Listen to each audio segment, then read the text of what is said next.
दोस्तों, मैं आपको सुनाने जा रहा हूं अपनी मंडली की सदस्य अंकिता वर्मा की लिखी कहानी खिड़की में भीगता मौसम। काले बादलों ने आसमान को सुबह से ही एक गहरी उदासी में लपेट रखा था। सब और अंधेरा छाया हुआ था। मई के महीने में दिसंबर जैसी ठंड थी। मैं घर के सामने बने गार्डन में टहलते हुए हल्की बारिश में भीग रही थी और जब भीगते खुले बालों से रिसती छोटी छोटी बूंदें मेरी गर्दन से नीचे उतरी तो उसका ख्याल भी ठंड में बजते दांतों की तरह कटकटा उठा। कितने पागल थे हम एक दूसरे के प्रेम में, जैसे बदहवासी में गिरफ्त। एक ओर हम थे और दूसरी ओर समर हिल जंगल के रास्ते। जितना अनिश्चित इस शहर में आसमान से पानी का बरसना था, उससे कहीं ज्यादा उसका अचानक मुझे अपनी बाहों में खींचकर एक अनंत गहराई तक चूमते जाना। वो अक्सर मेरे बालों से गिरती बूंदों को इकट्ठा किया करता था। मैं उसे पागल कहती और वो उसे ओस की छोटी छोटी सीपियां। तुम मेरी जिंदगी का सबसे खूबसूरत मौसम होने दी, सबसे खूबसूरत और सबसे आखिरी भी। न जाने क्यों जितनी बार ये बात मेरे कानों में धीरे से वो गुनगुनाता, उतनी बार मेरा दिल जोरों से धड़कना शुरू हो जाता। आज भी जब ये बात रह रह कर याद आती है तो पूरे बदन में झुरझुरी दौड़ जाती है। लगता है जैसे उसके प्यार की गर्माहट मुझे अब भी सहला रही हो, मुझे गुदगुदा रही हो। हवा के ठंडे झोंके जो कुछ देर पहले तक मेरे गालों को सहलाए जा रहे थे, अचानक से आंधी बनकर डराने लगे। देखते ही देखते कुछ पलों में आसमान की हल्की सिसकियां बारिश का सैलाब बनकर गिरने लगी। मैं घर से अंदर वापस आ गई। पूरी भीग गई थी। कितना भीग गई हो? बीमार होने का इरादा है क्या? पीछे से एक प्यारी सी झिड़की ने मुझको टोका। मुड़कर देखा तो सुमित था, मेरा पति। बहुत दिनों बाद शिमला की बारिश में भीगने का मन कर रहा था। मैंने मासूम बनते हुए कहा। सुमित मुस्कुरा दिया और पास आकर तौलिए से मेरा सर सुखाने लगा। बाबा कहाँ हैं? मैंने पूछा तो सुमित ने हाथ में तौलिया थमाते हुए कहा, अपने कमरे में, तुमको ढूंढ रहे थे। जाओ तुम गीले कपड़े बदल लो, फिर साथ बैठ के चाय पीते हैं। कहकर मैं तैयार होने अपने कमरे में चली गई। थोड़ी देर बाद मैं गीले कपड़े बदलकर लिविंग रूम की एक खिड़की के पास आकर बैठ गई और बाहर देखने लगी। बारिश थम चुकी थी। धुंध की एक मोटी परत घर के सामने फैले देवदार के जंगल को लपेटे हुए थी। लग रहा था जैसे आसमान से बादल जंगल में रहने आ गए हों। तभी धुंध का पर्दा धीरे धीरे उठने लगा और जंगल के बीचों बीच एक घर नजर आने लगा। यादों की शाखों पर झूलते पत्ते गुजरी बातों की हवाओं में तेजी से हिलने लगे और मेरा दिल रोने लगा। मुझसे कहने लगा कि मैं उसको आवाज दे दूं, एक बार उसको पुकार लूं। क्या पता वो मुझको मुड़ के देख ले, क्या पता। मैं नहीं जानती कि प्यार का कोई मौसम भी होता है या नहीं, पर इतना जरूर जानती हूं कि यादों का एक स्थायी मौसम है, और वो है पतझड़। जो पत्ते शाखों से टूटकर नदी के बहाव में हमेशा के लिए बह जाते हैं, वो धुंधली यादें बनकर रह जाते हैं। जो ठहर जाते हैं, उनकी यादों का रंग और भी पक्का हो जाता है। वो यादें हमेशा के लिए हमारी जिंदगी का हिस्सा बन जाती हैं। मैं और सुमित कुछ दिनों के लिए बाबा के पास छुट्टियां बिताने शिमला आए थे। हमारे आने से बाबा बहुत खुश हो गए थे। उन्होंने पूरा घर नौकरों से अच्छे से साफ करवाया था। बावर्ची से कहकर मेरी पसंद की हर डिश बनाने को कहा था। मुझसे कह दिया था कि पुराने दिनों की ही तरह हर शाम मॉल रोड पे टहलने जाएंगे, रात के खाने के बाद शतरंज की बाजी जरूर खेलेंगे। एक लंबी फहरिस्त थी। बेचारे बाबा, उनको मना करती भी तो कैसे। माँ के गुजरने के बाद मैं ही तो थी उनका इकलौता सहारा। 1 साल पहले सुमित से शादी करके जब मैं उसके साथ चंडीगढ़ शिफ्ट हो गई तो बाबा अपने बड़े से घर में बहुत अकेले हो गए, एकदम तन्हा। अपनी बेटी को कितना याद करते थे और अब इस 1 हफ्ते में अपना पूरा प्यार उस पर लुटा देना चाहते थे। ऐसा नहीं है कि मैं उन्हें हमारे साथ चलने को कहती नहीं थी, कहती थी, मगर वो हमेशा टाल दिया करते। मैं बस मनुहार करती रह जाती और वो एक ही बात पे अड़े रहते, बेटा ये पहाड़ ही तो मेरा घर है, जिस मिट्टी में जन्मे हैं उसी में तो मिल जाना है, और इस घर में तुम्हारी माँ की यादें भी तो हैं, उनको छोड़ के कैसे यहाँ से चला जाऊं। मैं इसके आगे कुछ नहीं कह पाती। सोफे पर बैठी मैं इसी उधेड़बुन में खोई हुई थी कि सुमित ने मुझे झकझोरते हुए पूछा, तबीयत ठीक है? मैंने हाँ में सर हिलाया। मेरे हाथों में चाय की प्याली पकड़ाते हुए वो कहने लगा, ये रही आपकी गर्मा गर्म चाय। कितना ख्याल रखते हो तुम मेरा, मैंने मुस्कुराते हुए कहा। भला और किसका रखूंगा?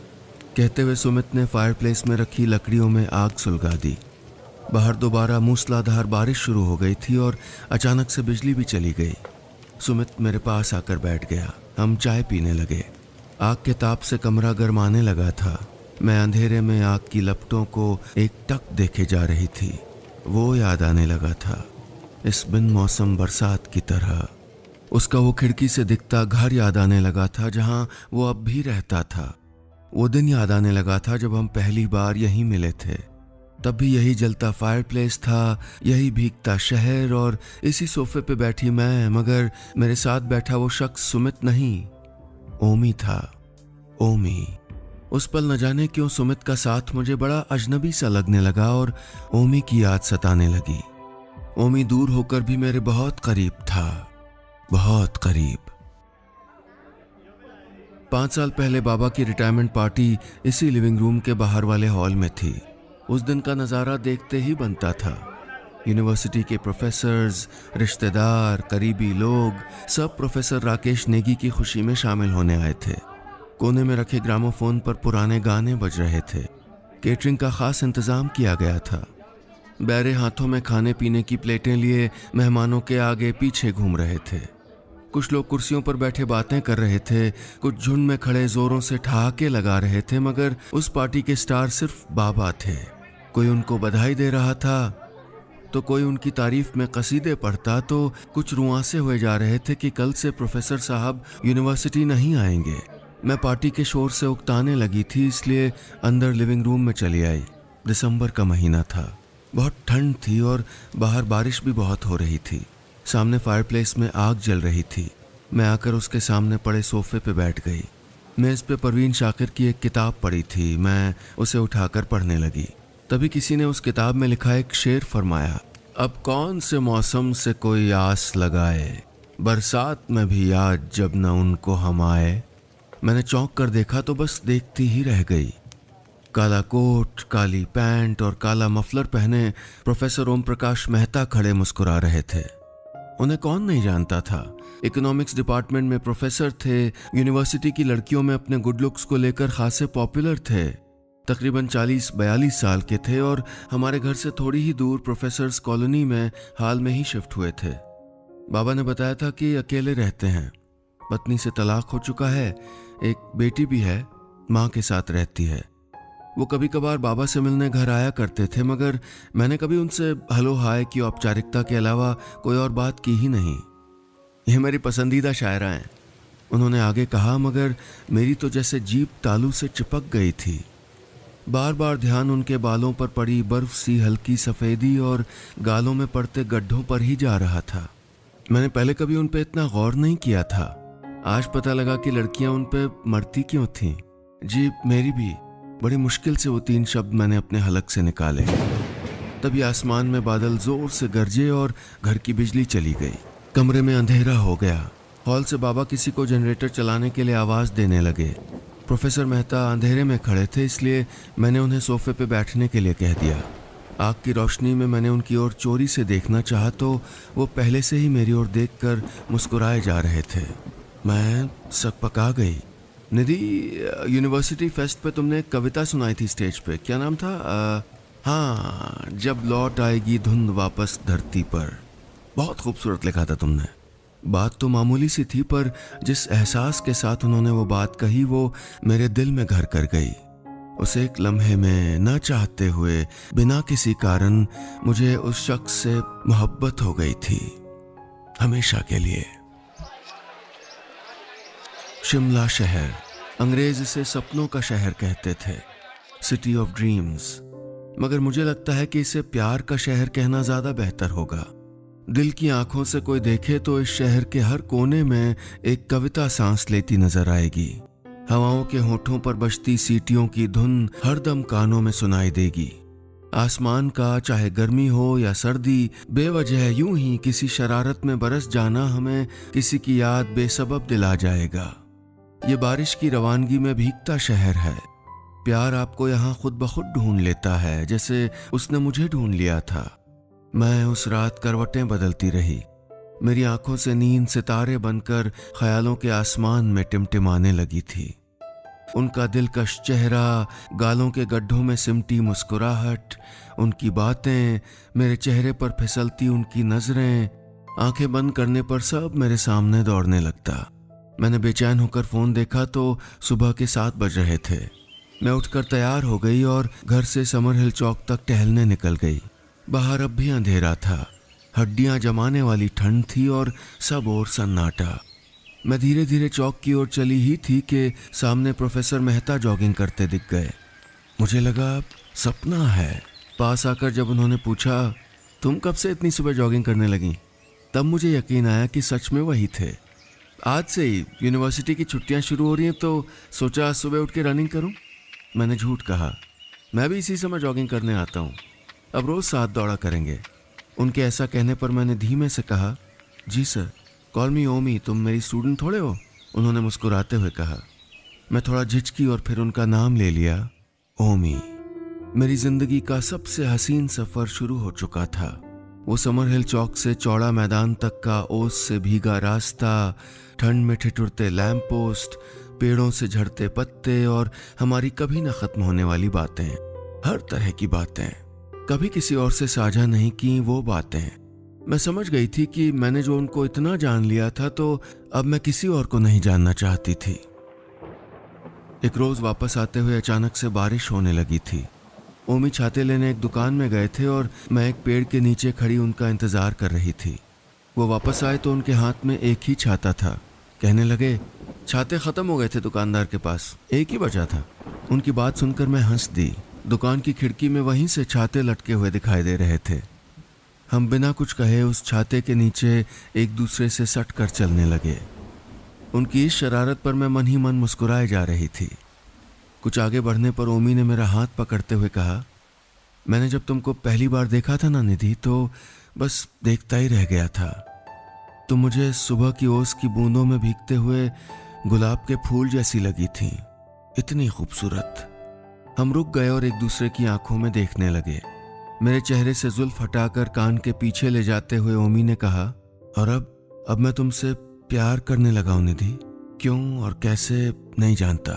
तुम जैसी हो, तुम जो कहती हो, तुम जो करती हो, सब दिल को भा जाता है। तुमसे बातें करना, तुम्हारा आसपास होना अच्छा लगता है। तुम अपनी सी लगती हो, लगता है मेरे लिए ही बनी हो। मैं भी बहुत प्यार करने लगी हूँ आपसे ओमी। कहते हुए मेरी आंखों में आंसू आ गए। हम एक दूसरे की धड़कनों के और करीब आ गए। सांसों में सांसें उलझने लगीं और दिलों में दबी बातें होठों में घुलने लगी थीं। प्यार की बारिश में हम भीगने लगे थे। प्यार में आप से तुम तक का सफर सबसे खूबसूरत होता है। ये उम्र के, शर्मो हया के, झिझक के, दिलों के सब फासले मिटा देता है। मेरे और ओमी के बीच उम्र का एक बड़ा फासला था, पर प्यार की राह में वो कभी महसूस ही नहीं हुआ। मैं बस इतना जानती थी कि ओमी को देखकर मेरे चेहरे पर बिना वजह एक मुस्कुराहट खिलाती थी। पेट में तितलियां उड़ने लगती थीं। उसका आसपास होना मुझे सुकून देता था। दुनिया और खूबसूरत लगने लगती थी और जिंदगी एक गुनगुना सा ख्याल लगने लगी थी। मेरे लिए इतना ही काफी था। हम हर रात अपनी अपनी खिड़कियों से बैठकर एक दूसरे को देखते हुए घंटों फोन पे बात किया करते। तुम्हारे लिए आसमान से क्या तोड़ के लाऊं, चांद या तारे? वो हंसते हुए पूछता तो मैं जवाब देती, दोनों में से कुछ भी नहीं। एक लंबी गहरी सांस लेकर मैं आगे कहती, मुझे चांद तारे नहीं चाहिए ओमी। मैं तो उन्हें आसमान में पूरी रात निहारना चाहती हूँ, मगर तुम्हारे साथ, तुम्हारी बाहों में, हमेशा। मैं ओमी के साथ एक हमेशा चाहती थी, मगर जिंदगी में हमेशा फॉरएवर कुछ भी नहीं होता। समय ने एक करवट ली और हमारी जिंदगियां हमेशा के लिए बदल दी। ओमी की 8 साल की बेटी और उनकी एक्स वाइफ पुणे में रहते थे। एक रोज उनकी एक्स वाइफ का फोन आया कि उनकी बेटी बहुत बीमार है। ओमी को अगले दिन ही निकलना था। जाने से पहले उन्होंने मुझसे जल्दी लौटाने का वादा किया था, मगर वक्त इतनी तेजी से हाथों से फिसला कि पता ही नहीं चला। ओमी की बेटी की हालत बहुत नाजुक थी, इसलिए उनका जल्दी वापस आ पाना मुश्किल हो गया। उनकी जिंदगी उनकी बीमार बेटी के इर्द गिर्द सिमट कर रह गई और मेरी ओमी की यादों में। इसी तरह 1 साल बीत गया था। एक शाम बाबा को यूनिवर्सिटी से घर आने में देर हो गई। मैंने पूछा तो, अरे बेटा क्या बताऊं, रास्ते में ओम प्रकाश मिल गया था। आज ही शिमला लौटा है अपनी बेटी और बीवी के साथ। बेचारा बड़ा परेशान लग रहा था। बाबा ने ओमी का नाम लिया तो मैं ठिठक गई। वो आगे कहने लगे, उसकी बेटी अब भी बीमार है। बता रहा था कि अपनी बेटी की खातिर दोनों मियाँ बीवी ने फिर से एक होने का फैसला किया है। जब औलाद तकलीफ में होती है ना, तो माँ बाप को आपसी गिले शिकवे, नाराजगी सब किनारे करने पड़ते हैं। बाबा जैसे जैसे सब बता रहे थे, वैसे वैसे मेरे पैरों के नीचे से ज़मीन धंसती जा रही थी। उस रात ओमी ने जब मुझे फ़ोन किया तो हम आखिरी बार अपनी अपनी खिड़कियों में बैठे एक दूसरे से फ़ोन पर बात कर रहे थे। कुछ देर चुप रहने के बाद ओमी ने भर्राए गले से कहा, दीदी मुझे माफ़ कर दो, मैं अपने हालात के आगे बेबस हूँ, मैं बहुत लाचार हूँ। उसके इतना कहने की देर थी कि मैं फूट फूट के रोने लगी। मुझे लगा मेरे साथ जिंदगी ने कितना भद्दा मजाक किया है, कितना गलत। शायद तब मैं ये नहीं जानती थी कि किन्हीं 2 लोगों का मिलना संयोग, इत्तेफाक हो सकता है, मगर उनका बिछड़ जाना उनकी किस्मत, और किस्मत पे किसी का जोर नहीं है। कहते हैं कि समय हर घाव भर देता है, मगर ये घाव भी तो उसके ही दिए होते हैं। अपने दिए घाव शायद वो फिर भी भर दे, मगर जिंदगी का खालीपन, उसका सूनापन, तन्हाई समय नहीं भर सकता। बिजली आ गई थी। मुझे सोफे पे पड़े पड़े नींद लग गई थी। अब उठ जाओ, रात का खाना लग गया है, उसके बाद सो जाना। सुमित ने प्यार से मेरे चेहरे पर हाथ फेरते हुए कहा। मैं उन्नींदी आंखों से उसकी ओर देखने लगी। हमेशा मुस्कुराते रहने वाला, मेरा इतना ख्याल रखने वाला और मुझसे इतना प्यार करने वाला वो शख्स कितना बेखबर था मेरे अंदर चलते तूफान से, मेरी उलझनों से। मैं सुमित का मान करती थी। पति पत्नी से ज्यादा हम एक दूसरे के अच्छे दोस्त बन चुके थे, मगर प्यार नहीं कर पाई थी मैं उससे। उसकी तमाम अच्छाइयों के बावजूद मेरा दिल उसकी ओर मायल नहीं हुआ। मोहब्बत जोर जबरदस्ती करके नहीं की जा सकती, और न ही किसी की यादों को यूं ही मिटाया जा सकता है। अगर ऐसा होता तो जिंदगी बहुत आसान होती, मगर ऐसा है नहीं। इसलिए मैंने भी जिंदगी से समझौता कर लिया था। रात के 2 बज गए थे, मगर मेरी आंखों में नींद नहीं थी। एक बदहवासी मेरे शरीर को जकड़े हुए थी। मैं सुमित को बिना परेशान किए अंधेरे में उठकर बेडरूम से लिविंग रूम की खिड़की के पास आकर बैठ गई। कुछ देर ओमी के घर की ओर मैं टकटकी लगाए बैठी रही। फिर अचानक से मेरे मोबाइल की घंटी बजी। फोन देखा तो उस पे ओमी लिखा आ रहा था। मेरा दिल इन 2-3 सालों में पहली बार इतनी जोर से धड़का था। मैंने उसकी खिड़की की ओर नजर घुमाई तो वो वहीं खड़ा था, जैसे न जाने वो कब से खिड़की में खड़ा मेरा इंतजार कर रहा हो। दूसरी घंटी बजने पर मैंने फोन उठा लिया। फोन के दोनों ओर कुछ देर खामोशी पसरी रही। हम बिना कुछ कहे एक दूसरे की खिड़कियों से बस देखते रहे। एक टक। मैं उसकी तेज सांसों की सरसराहट को फोन पर महसूस कर सकती थी। तभी वो पूछ बैठा, कैसी हो? जैसी छोड़कर गए थे ठीक वैसी, मैंने भारी मन से कहा। तुम अब भी मेरी जिंदगी का सबसे खूबसूरत मौसम होने दी, हमेशा रहोगी, फॉरएवर। उसने भर्राए गले से कहा, हमेशा। मैं अपने आप में बुदबुदाया। एक हमेशा ही तो चाहा था मैंने ओमी से, हमेशा के लिए उसका साथ, हमेशा उसके पास। आंसू का एक कतरा मेरी आंखों से टपक गया। एक वादा करोगे ओमी?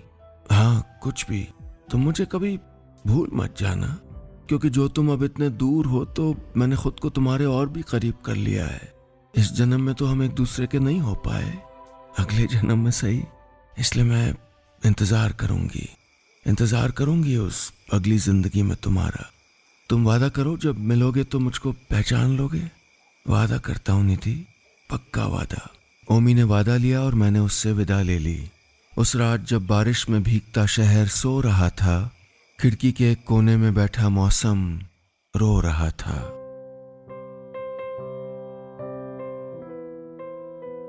बस इतनी सी थी ये कहानी।